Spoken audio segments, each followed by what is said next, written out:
মোৰ প্ৰিয় দেশবাসী নমস্কাৰ। মন কী বাতৰ জৰিয়তে আপোনাসৱৰ সৈতে পুনৰবাৰ জড়িত হ'বলৈ পাই মই আনন্দিত হৈছোঁ।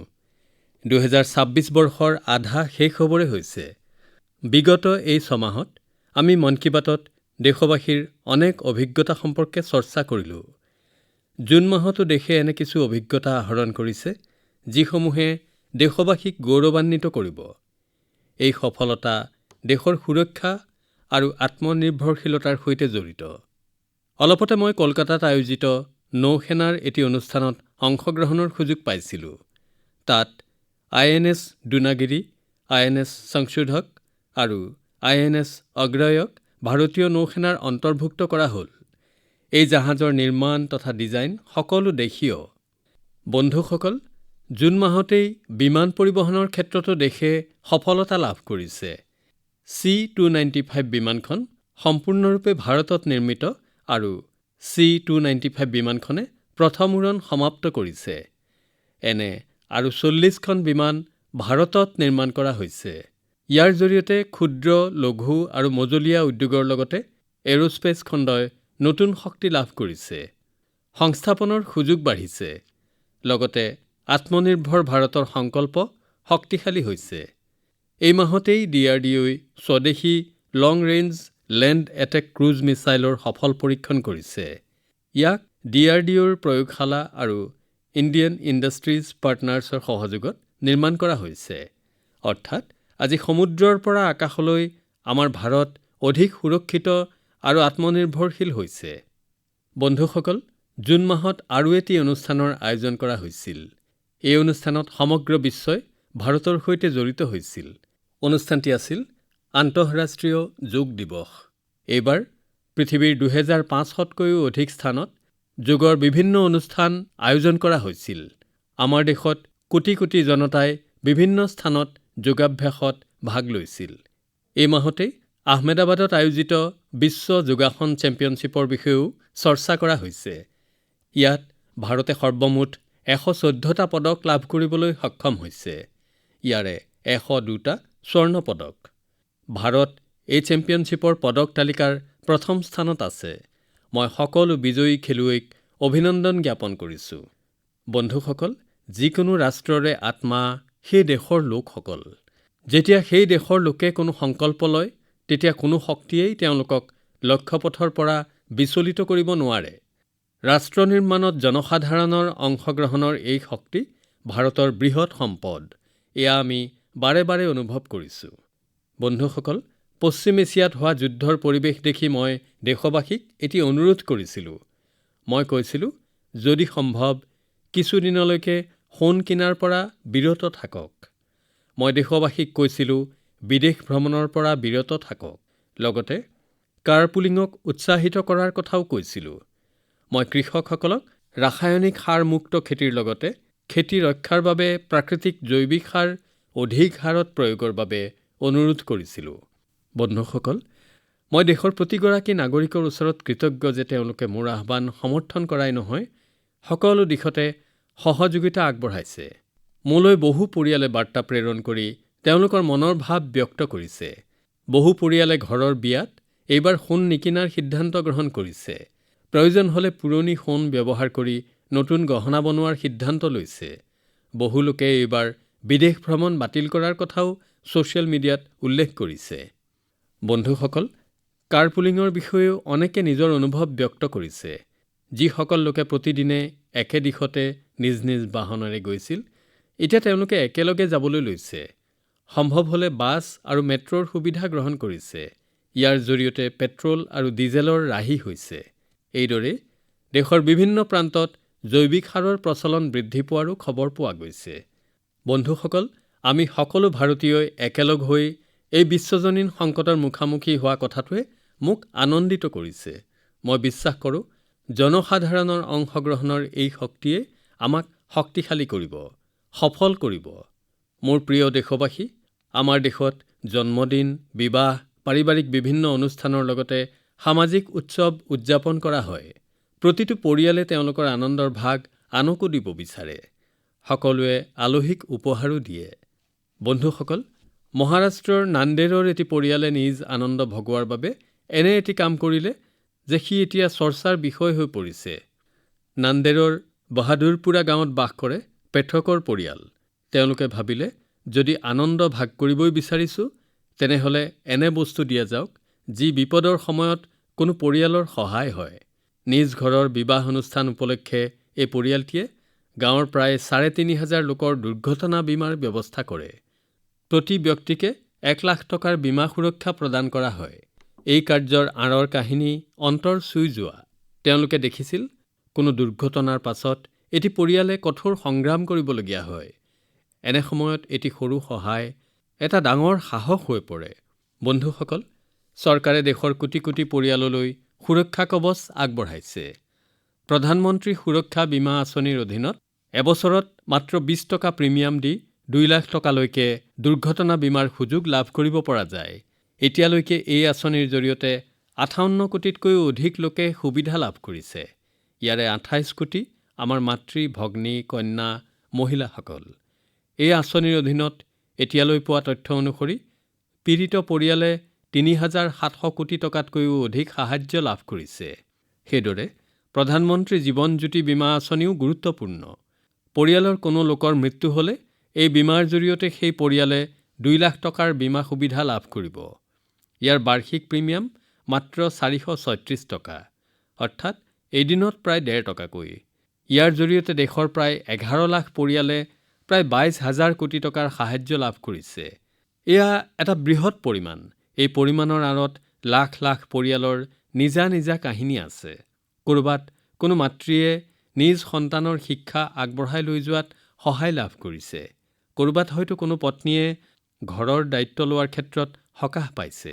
বন্ধুসকল, বহু সময়ত এটা বৃহৎ সুৰক্ষাৰ শুভাৰম্ভ অতি সৰু ৰাশি আৰু এটি ক্ষুদ্ৰ পদক্ষেপেৰেই হ'ব পাৰে। এটি সৰু সিদ্ধান্তই এটা বৃহৎ পৰিৱৰ্তন সাধিব পাৰে। মই আপোনালোক সকলোকে আহ্বান জনাওঁ, আপোনালোকেও নিজৰ পৰিয়ালৰ সৈতে এই আঁচনিসমূহৰ বিষয়ে আলোচনা কৰক। মোৰ প্ৰিয় দেশবাসী, মন কী বাতত এইবাৰ এনে এটা বিষয়ে ক'বলৈ লৈছোঁ যি স্মৰণাতীত কালৰে পৰা আমাৰ মনত নিগাজিকৈ ঘৰ পাতি লৈছে। বিষয়টো হ'ল অন্ধবিশ্বাস। অন্ধবিশ্বাস কেৱল ভুল ধাৰণাই নহয়, অন্ধবিশ্বাসে মনত শংকাৰ জন্ম দিয়ে আৰু ভয়ে যেতিয়া মনটো গ্ৰাস কৰি পেলায়, মানুহে সত্যটো চাবলৈ অস্বীকাৰ কৰে। অন্ধবিশ্বাসৰ কবলত পৰি মানুহে বিনা তৰ্কে সত্য কি নজনাকৈ এটা সিদ্ধান্তত উপনীত হয় আৰু ইয়াৰ ফল অতি ক্ষতিকাৰক হৈ পৰে। একেখন সমাজতে আকৌ এনে লোকো নথকা নহয় যি যুক্তিৰ আধাৰত বিজ্ঞানসন্মত দৃষ্টিৰে নিজস্ব অভিজ্ঞতাৰে বিষয়টোক প্ৰত্যাহ্বান জনায়। অন্ধবিশ্বাসৰ পৰা বিশ্বাসলৈ যি যাত্ৰা, সেয়া সহজ নহয়। আজি মই এনে এটি সফল যাত্ৰাৰ বিষয়ে আপোনালোকক ক'ব খুজিছোঁ। বন্ধুসকল, অসমত এবিধ পক্ষী পোৱা যায়। সেই পক্ষীবিধৰ নাম হ'ল হাড়গিলা। হাড়গিলা এবিধ দুষ্প্ৰাপ্য পক্ষী। প্ৰকৃতি পৰিষ্কাৰকৰণত হাড়গিলাই এটি গুৰুত্বপূৰ্ণ ভূমিকা গ্ৰহণ কৰি আহিছে। কিন্তু অসমৰ কোনো কোনো অঞ্চলত সুদীৰ্ঘ সময় জুৰি এই পক্ষীবিধক অশুভ জ্ঞান কৰা হৈছিল। মানুহে ওচৰত এই পক্ষীবিধক দেখা পালে ভাল পোৱা নাছিল। বহু সময়ত আনকি হাড়গিলাই বাঁহ সজা গছবোৰ কাটি পেলোৱা হৈছিল। ভাবি চাওকচোন, কেনেকৈ প্ৰকৃতিক পৰিষ্কাৰ কৰি ৰখা হাড়গিলা মানুহৰ ভয় বা শংকাৰ চিকাৰ হৈ পৰিব লগা হৈছিল। এনে সময়তে এই ঘটনাসমূহ জীৱবিজ্ঞানী পূৰ্ণিমা দেৱী বৰ্মনৰ দৃষ্টিগোচৰ হ'ল। তেওঁ মানুহৰ মনৰ এই ভুল ধাৰণাক শুধৰোৱাৰ সংকল্প গ্ৰহণ কৰিলে। তেওঁ মহিলাসকলৰ সৈতে আলোচ কৰিলে, মানুহক বিজ্ঞানসন্মতভাৱে কথাবোৰ বুজালে আৰু লাহে লাহে মহিলাসকলে এই অভিযানত যোগ দিবলৈ ল'লে। তাৰ পাছতেই এটি মহৎ পৰিৱৰ্তনৰ সূচনা হ'ল। এসময়ত যিটো পক্ষীক অশুভ জ্ঞান কৰি খেদাই পঠোৱা হৈছিল, সেই পক্ষীটোৱেই এতিয়া এখন গাঁৱৰ পৰিচায়ক হৈ পৰিল। হাড়গিলা সংৰক্ষণৰ বাবে হেজাৰ হেজাৰ গঞা মহিলা ওলাই আহিল, যাক আজি আমি হাড়গিলা আৰ্মি নামেৰে জানো। এই মহিলাসকলে সমাজৰ সৈতে সংঘৰ্ষ কৰিবলগীয়াও হৈছিল। সমাজখনক বিষয়টো বুজাবলৈ তেওঁলোকে দিন ৰাতি একাকাৰ কৰি কাম কৰিব লগা হৈছিল। এইদৰে অন্ধবিশ্বাসক তেওঁলোকে আঁতৰাই পঠিয়াবলৈ সক্ষম হৈছিল। তেওঁলোকে এই কথা প্ৰতীয়মান কৰিলে যে তথ্য আৰু যুক্তি সহকাৰে কথাবোৰ বুজাব পাৰিলে শতিকা পুৰণি ভাৱধাৰাৰো পৰিৱৰ্তন ঘটাব পাৰি। বন্ধুসকল, মই প্ৰায়েই কওঁ যে যি খেলে, তেওঁ ফুল এপাহৰ দৰে ফুলিও উঠে। দেশত আজি যুৱ খেলুৱৈৰ সংখ্যা অভাৱনীয় ৰূপত বৃদ্ধি পাবলৈ ধৰিছে। তেওঁলোকে খেলিছেও, লগতে নিজক বিকশায়ো তুলিছে। পূৰ্বতকৈ অধিক সংখ্যক যুৱ খেলুৱৈয়ে এতিয়া খেলক জীৱিকাৰূপে গ্ৰহণ কৰিছে। নাগালেণ্ডৰ এনে দুটি মনোগ্ৰাহী প্ৰয়াসৰ বিষয়ে মই জানিবলৈ পাইছোঁ। প্ৰথমটো হ'ল নাগালেণ্ড বেবী লীগ। নামটো শুনি আপোনালোকে চাগে ভাবিছে এয়া নিশ্চয় সৰু ল'ৰা-ছোৱালীৰ মাজৰ কিবা এটা সাধাৰণ প্ৰতিযোগিতা হ'ব। কথাটো কিন্তু তেনে নহয়। ই হৈছে 5 বছৰৰ পৰা 12 বছৰ বয়সৰ সৰু সৰু ফুলকমলীয়া ল'ৰা-ছোৱালীৰ মাজত হোৱা এখন অসাধাৰণ ফুটবল প্ৰতিযোগিতা। এই ফুটবল প্ৰতিযোগিতাখনিয়ে সৰু সৰু ল'ৰা-ছোৱালীহঁতৰ প্ৰতিভা বিকাশত সহায় কৰাৰ লগতে তেওঁলোকক এটা পৰিচয় দিবলৈও সক্ষম হৈছে। নাগালেণ্ডৰ বহু সংখ্যক শিশুক এই প্ৰতিযোগিতাখনে সামৰি লৈছে। 5 বছৰৰ পৰা 12 বছৰ বয়সৰ ল'ৰা-ছোৱালীয়ে অংশগ্ৰহণ কৰিব পৰা এই প্ৰতিযোগিতাখনে ইতিমধ্যে 3 বছৰ সম্পূৰ্ণ কৰিছে।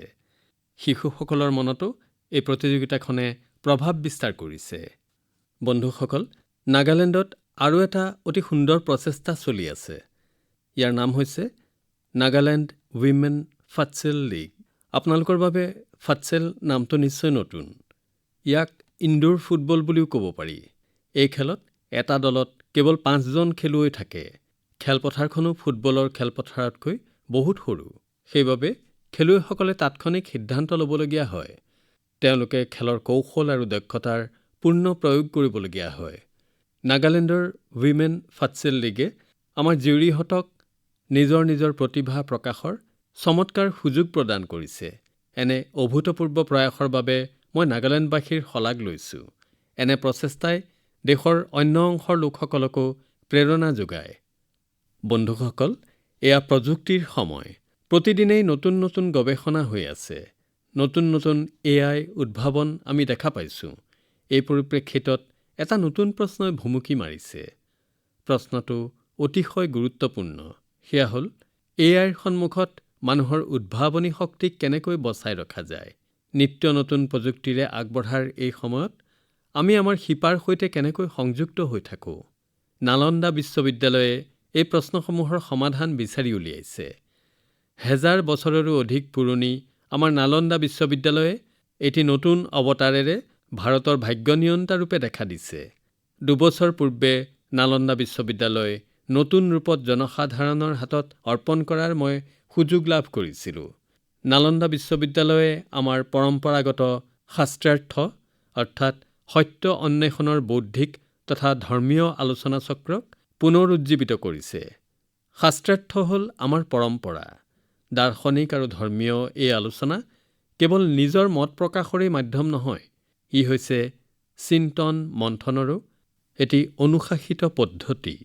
ইয়াত তৰ্কৰ লগতে তথ্য সহকাৰে নিজৰ মত দাঙি ধৰাটো অতিশয় জৰুৰী। বিষয়টো সম্পৰ্কে দক্ষ, পাৰদৰ্শী আৰু নিপুণ হ'লেহে সেয়া সম্ভৱপৰ হয়। অন্যৰ চিন্তাধাৰা ধৈৰ্য সহকাৰে শুনাৰ আৰু বুজাৰ শিকনিও শাস্ত্ৰাৰ্থ প্ৰক্ৰিয়াৰ জৰিয়তে আমি লাভ কৰিব পাৰোঁ। নালন্দা বিশ্ববিদ্যালয়ে দীক্ষান্ত সমাৰোহত এই প্ৰক্ৰিয়াটো অন্তৰ্ভুক্ত কৰাত মই আনন্দিত হৈছোঁ। ইয়াত অংশগ্ৰহণ কৰা প্ৰায় আধা সংখ্যক ছাত্ৰ-ছাত্ৰীয়ে আছিল বিদেশৰ ছাত্ৰ-ছাত্ৰী। এটি প্ৰাচীন পৰম্পৰাক আজিৰ সময়ৰ সৈতে খাপ খুৱাই লোৱাৰ এই প্ৰচেষ্টা অতি প্ৰশংসনীয়। ইয়াৰ বাবে মই নালন্দা বিশ্ববিদ্যালয়ক অভিনন্দন জনাইছোঁ। দেশৰ আন বিশ্ববিদ্যালয়সমূহক মই আহ্বান কৰিছোঁ, তেওঁলোকেও যাতে এই ধৰণৰ বিষয় লৈ চিন্তা চৰ্চা আৰম্ভ কৰে। বন্ধুসকল, যুৱক-যুৱতীসকলক নতুন প্ৰযুক্তি কৌশলৰ বাবে সাজু কৰি তোলাৰ আন এটি সুন্দৰ প্ৰচেষ্টা বৰ্তমান চলি আছে। দিল্লীত থকা কেন্দ্ৰীয় সংস্কৃত বিশ্ববিদ্যালয়ে কৃত্ৰিম বুদ্ধিমত্তা আৰু ডেটা ছায়েন্স শাখাত BTech পাঠ্যক্ৰম আৰম্ভ কৰিবলৈ উদ্যোগ লৈছে। আধুনিক প্ৰযুক্তিৰ পৰম্পৰাগত ভাৰতীয় জ্ঞানৰ সৈতে সম্পৰ্ক স্থাপনৰ ক্ষেত্ৰত ই এটি গুৰুত্বপূৰ্ণ পদক্ষেপ। ইয়াৰ দ্বাৰা ভাৰতীয় ভাষাসমূহৰ বাবে নতুন AI টুলছ বিকাশত অগ্ৰগতি লাভ কৰিব পৰা যাব। আমাৰ প্ৰাচীন গ্ৰন্থ আৰু পাণ্ডুলিপিসমূহক ডিজিটেল ৰূপত সংৰক্ষণ কৰাৰ ক্ষেত্ৰতো ই নতুন গতি দিব।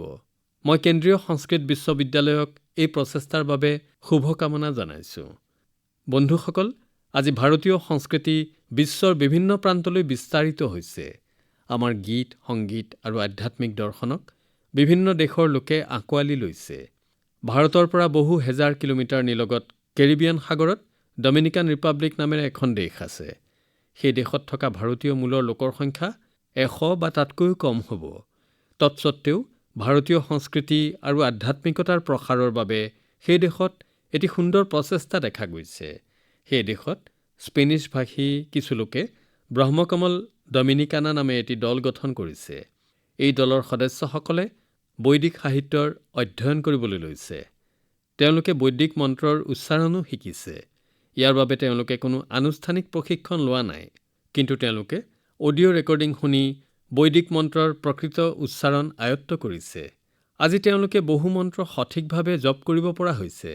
ইয়াৰ ভিতৰত পুৰুষ সূক্তম, শ্ৰী সূক্তম, শ্ৰী ৰুদ্ৰম, দুৰ্গা সূক্তম আৰু দেৱী মাহাত্ম্যম অন্যতম। ভাৰতৰ পৰা ইমান নিলগত থাকিও ভাৰতীয় পৰম্পৰাৰ চৰ্চাৰ এই প্ৰচেষ্টা অতি প্ৰেৰণাদায়ক। মই ব্ৰহ্মকমল ডমিনিকান আৰু তেওঁলোকৰ সদস্যসকলক তেওঁলোকৰ এই প্ৰয়াসৰ বাবে শুভকামনা জনাইছোঁ। ভাৰতীয় সংস্কৃতিক লোকপ্ৰিয় কৰাৰ বাবে উদ্যোগ গ্ৰহণ কৰা সকলো ব্যক্তিকে মই আন্তৰিকভাৱে প্ৰশংসা কৰিছোঁ। মোৰ প্ৰিয় দেশবাসী, মেঘালয় ৰাজ্যৰ পৰিচয় হৈছে মেঘ আৰু প্ৰাকৃতিক সৌন্দৰ্য। মেঘালয়লৈ যোৱা প্ৰত্যেক ব্যক্তিয়ে সেই ৰাজ্যৰ লোকৰ আতিথ্য আৰু সহৃদয়তাক বহু দিনলৈ মনত ৰাখে। কিন্তু মেঘালয়ৰ আন এটি বিশেষত্বৰ বিষয়ে মই আজি আলোচনা কৰিব বিচাৰিছোঁ। সেয়া হৈছে মেঘালয়ৰ ৰুট ব্ৰিজ। এই ৰুট মানে ৰাস্তা বা পথ নহয়, ই হৈছে গছৰ শিপা। এই ৰুট ব্ৰিজৰ কাহিনী অতি আমোদজনক। এই ৰুট ব্ৰিজ কেইটিমান দিন বা বছৰত নিৰ্মাণ হোৱা নাই। ইয়াক নিৰ্মাণ কৰোঁতে বহু দশক সময় লাগিছিল। ৰবৰ গছৰ শিপাসমূহক অতি ধীৰে ধীৰে নিৰ্দিষ্ট দিশত চালিত কৰা হৈছিল। শিপাসমূহৰ একোটা গোটক জুৰি, নিজৰা আদি জলধাৰাৰ এটি পাৰৰ পৰা আনটো পাৰলৈ সঞ্চালিত কৰা হৈছিল। সময়ৰ সোঁতত এই গছৰ শিপাৰ সমষ্টিয়ে এখন সেতু বা দলং হৈ পৰিছিল। এই ব্ৰিজসমূহৰ আন এটা বিশেষত্ব হৈছে এইবোৰ জীৱন্ত। সময়ৰ অগ্ৰগতিৰ লগে লগে এই সেতুবোৰ অধিক সুদৃঢ় হৈ পৰে। ইয়াৰ মাজেৰে মেঘালয়ৰ লোকসকলৰ সৃজনীশীলতাৰ পৰিচয় পোৱা যায়। প্ৰকৃতিৰ প্ৰতি অসামান্য প্ৰেম আৰু দীৰ্ঘদিনীয়া ধৈৰ্য আৰু শ্ৰমৰ দ্বাৰা এই ব্ৰিজসমূহ সৃষ্টি হয়। এই ব্ৰিজসমূহে আমাক ইয়াকেই কয় যে প্ৰকৃতিৰ সৈতে সহ অৱস্থান কৰি মানুহে বহু আশ্চৰ্যকৰ সম্পদ সৃষ্টি কৰিব পাৰে। এতিয়া মেঘালয়ৰ এই ৰুট ব্ৰিজক ইউনেস্কো ৱৰ্ল্ড হেৰিটেজ ছাইট নেটৱৰ্কৰ অন্তৰ্ভুক্ত কৰাৰ বাবে আবেদন কৰা হৈছে।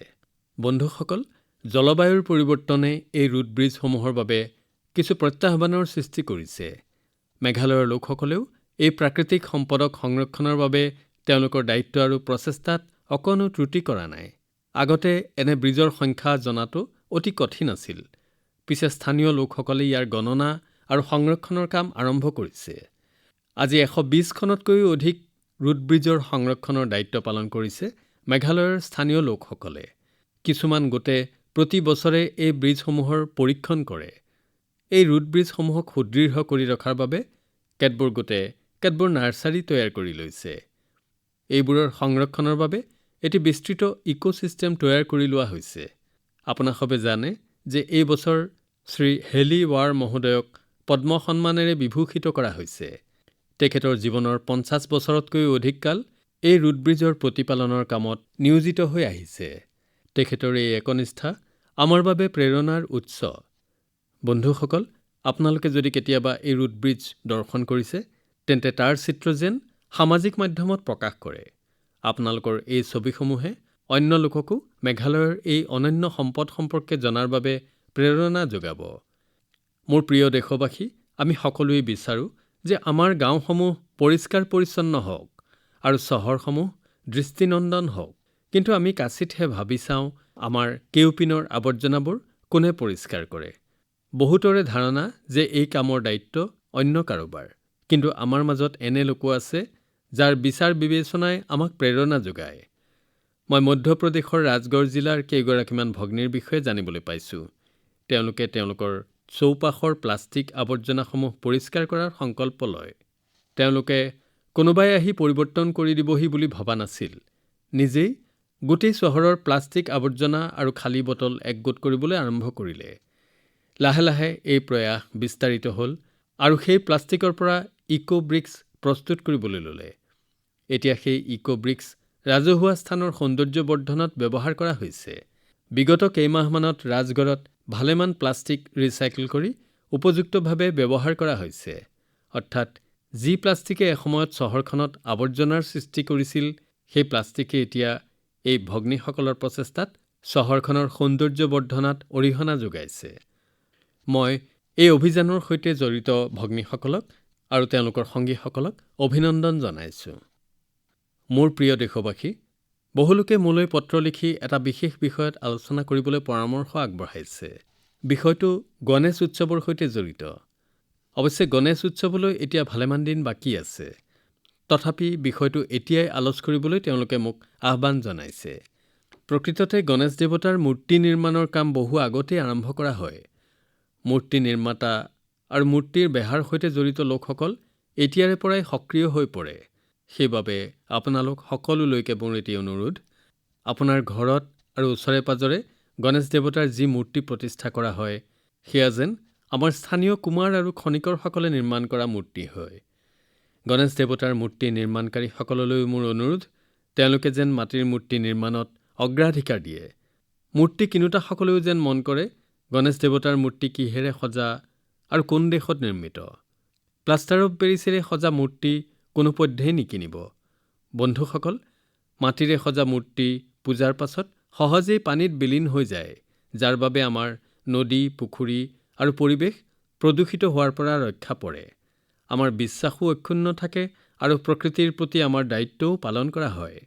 আমি যেতিয়া স্থানীয় খনিকৰৰ পৰা মূৰ্তি ক্ৰয় কৰোঁ, তেতিয়া আমাৰ ভোকেল ফৰ লোকেল সংকল্পও অধিক দৃঢ় হয়। মোৰ বিশ্বাস, এইবাৰ আমি গণেশ উৎসৱ আৰু তেনেধৰণৰ সকলো পূজা উৎসৱত এই কথাবোৰ গুৰুত্ব সহকাৰে ভাবি চাম আৰু দেশৰ হিতৰ বাবে কাম কৰিম।